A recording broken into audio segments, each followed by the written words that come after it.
Hi, welcome. My name is Becky Vanderpool, and I'm the Senior Manager of Park Connections with Metro Parks of Butler County. Today I'm coming to you from Rentschler Forest, Metro Parks Reichert Road area, located in Fairfield Township. I'm in the creek on the Cascade Trail, located near one of the waterfalls here. I chose this location to introduce to you today's log off, shutdown, and get outside topic. We're going to be bringing you a series of virtual photo walks hosted by photographer Susan Milinkovich. Today's topic is going to be about photography in water composition and water reflections. Thanks so much for being here today, Susan. We look forward to hearing what you have to share. Thank you. This presentation is going to help you learn how to photograph water, how to compose good compositions, and how to capture water reflections when you see them. When you see a water composition, it's always most effective if the water is flowing into the scene or toward you as you stand behind the camera. But remember, rules are made to be broken, so that doesn't always apply. Another tip on capturing the direction of water is that water is best if it's moving from right to left, kind of like reading from right to left. Our eye naturally goes that way. But again, both directions can work, as you see in these two images. The first one moving from left to right, and the second one moving from right to left. As with all composition tools, where we stand is important. And with water, the closer we are to water, the more we're going to capture that movement. It's going to look faster. The further away we are, motion slows down, and so the water will look silkier and smoother.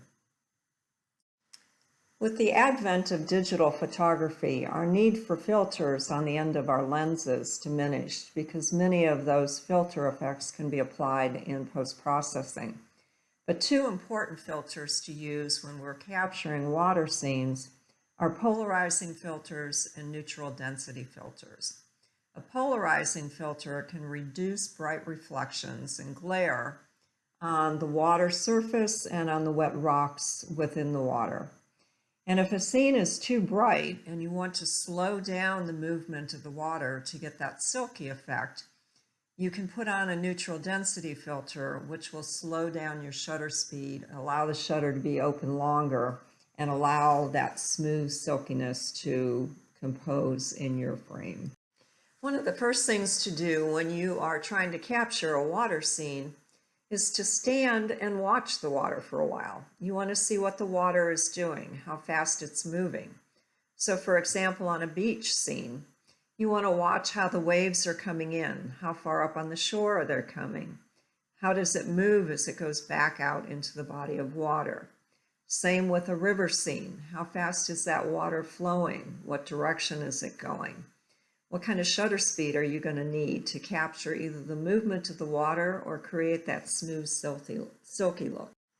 So how do we get the look that we want when we're capturing water? Are we freezing the motion, or are we getting that soft, silky look? So let's look at a couple key components.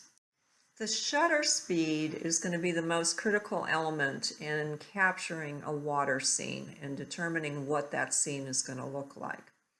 So if we've got a body of water that's moving very fast and has a lot of volume to it after, say, a big rainstorm, we're going to need to use a slower shutter speed because of the speed of that water. If it's been a dry period and the water flow is slower, you don't need the shutter open as long to capture that scene.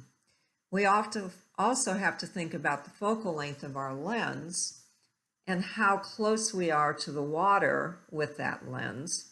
And we have to think about how much light is on a scene. So if we're at a water scene at sunrise, sunset before we have or after we have light, or if we're out on a cloudy, rainy day, the light is going to affect how long we need that shutter to be open or not. So those are all factors that are critical to think about when we're capturing a water scene. So let's look at a series of photographs, identical photographs, but different shutter speeds that capture the water in a different way. So in this scene, and again, this is dependent on water flow, and how much light we've got. This was a very overcast day, so not a lot of light. So in this scene, we've got 1/40th of a second that our shutter is open, which is a fast shutter speed, and it freezes the motion of the water. And it's a lot like what we see with our natural eye. Here I've slowed the shutter speed down a little bit more, so the water doesn't look quite as frozen as the first image that you looked at. One of the key components of shooting water scenes is to take your time and shoot a variety of shots using different shutter speeds so that you eventually capture the look that you're going to want. And remember, don't delete them in the back of the camera after you look at them. Wait until you get them home on the computer because they're going to look different there. And that gives you the time to sit back and really look at what you like. Here the shutter is now 1/25th of a second. The water is getting a little silkier, but still you can see detail and freeze the action a little bit. An important tip is don't use a shutter speed that is so slow that the water just becomes kind of cotton candy looking, just a big white mass with no definition. You always want to maintain some detail and structure in how your water looks. Now we're at 1/10 of a second, so the shutter has changed again, and now the water is looking even a little smoother than the last image that you looked at. And now we're at 1/8 of a second, and the water has smoothed out. There's a little bit of that silkiness to it, but yet you can still see detail and structure in the water. And one of the important things with shooting water scenes is to use a tripod, because as you get to these slow shutter speeds that you're going to need to use to capture the scene, you're going to need the stability of a tripod so that you don't have camera movement in your scene. Let's talk for a minute about photographing waterfalls. They're really not much different than photographing any other moving body of water. So again, similar tips to those moving water shots. How fast is the water moving? What's the volume of the water? The focal length of your lens? And how much light is on the scene? And again, you always want to take multiple shots with different shutter speeds to record the movement of the water in different ways to see which one you like the best. Here's an example of different flows of water and how they're captured by your camera. The first one is after a major rainstorm in Yosemite National Park. And you can see that the water is flowing very, very fast. And so very difficult with that light, that volume of water, and that speed to capture that smooth, silky look. But we've still got that a little bit, but we're still capturing just the volume and speed of that water with the shutter speed that I used. On the second one from Yellowstone National Park, the water flow is more minimal, and you're able to capture in a better way the smooth, silky look because the water is a slower speed, that scene is in shade, and it all lines up for that soft, smooth look.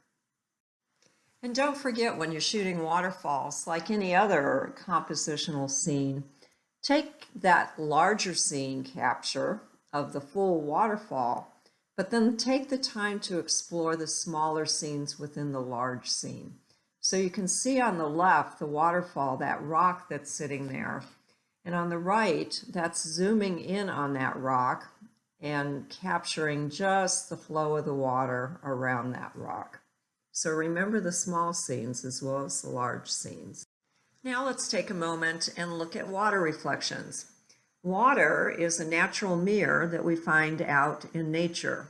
It can be a puddle in a parking lot, it can be a lake, it can be a still portion of a river, it can be water in a water fountain in a park.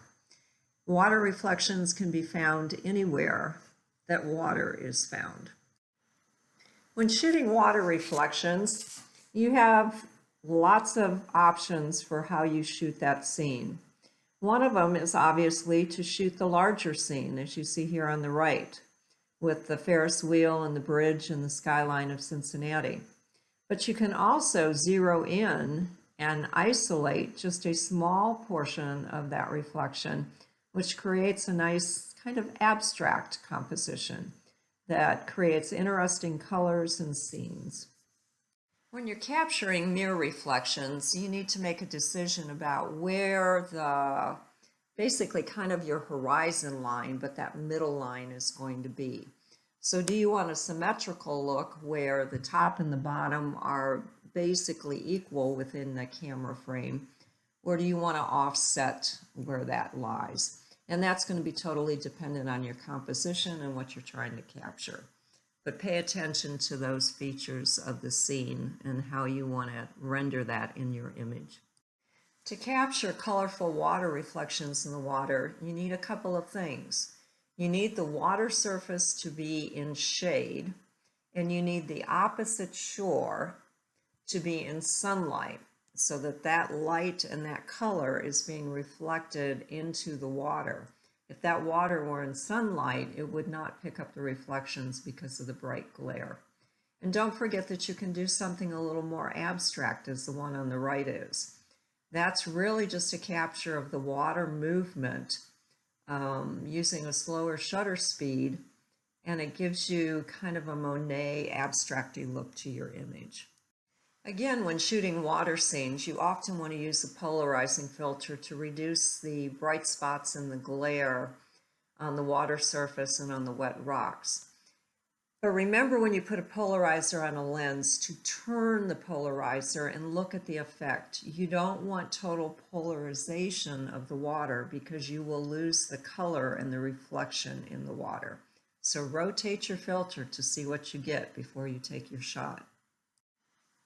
So hopefully some of these tips will help you as you go out and find those beautiful water scenes that are out there in nature, or even in our city parks with water and fountains, and even a puddle after a rainstorm.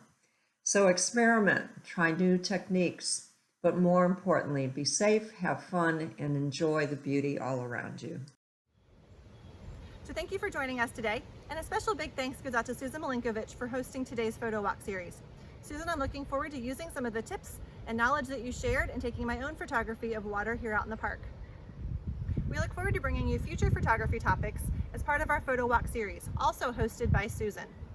Join me tomorrow as I visit the Voice of America Metro Park in Westchester for a scavenger hunt. See you then. Visit the Metro Parks of Butler County website at yourmetroparks.net for other ways to log off, shut down, and get outside.